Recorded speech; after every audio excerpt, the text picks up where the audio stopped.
മാസങ്ങൾക്ക് മുമ്പാണ് കേന്ദ്ര സർക്കാർ 60ഓളം പദങ്ങളെ അൺപാർലമെന്ററി വേർഡ്സ് അഥവാ അസഭ്യ പദങ്ങൾ എന്ന് മലയാളീകരിക്കാവുന്ന വാക്കുകളുടെ ഗണത്തിൽപ്പെടുത്തിയത്. രക്തചൊരിച്ചിൽ, രക്തദാഹി, അരാജകവാദി, നുണ, ചതിയൻ, ഗുണ്ടകൾ, ലൈംഗിക പീഡനം, സ്വേച്ഛാധിപതി തുടങ്ങിയ പദങ്ങളൊക്കെ ഇങ്ങനെ നിരോധിക്കപ്പെട്ടവയിൽ ചിലതാണ്.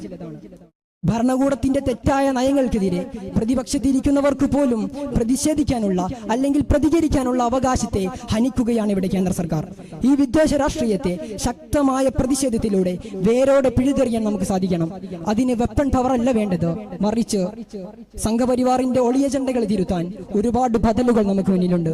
അമേരിക്കൻ പ്രസിഡന്റായിരുന്ന അബ്രഹാം ലിങ്കണെ പ്രതിപക്ഷ പാർട്ടിയിലെ അംഗങ്ങൾ ചെരുപ്പുകുത്തിയായിരുന്ന തന്റെ പിതാവിന്റെ തൊഴിലോർമ്മിപ്പിച്ചുകൊണ്ട് അധിക്ഷേപിച്ചപ്പോൾ അദ്ദേഹം സൗമ്യതയോടെ പുഞ്ചിരിച്ചുകൊണ്ട് പറഞ്ഞത് ഇങ്ങനെയായിരുന്നു: തീർച്ചയായും ഞാൻ ചെരുപ്പുകുത്തിയുടെ മകനാണ്, അതിൽ ഞാൻ അഭിമാനിക്കുന്നു. നിങ്ങളുടെ ഷൂവിന് എന്തെങ്കിലും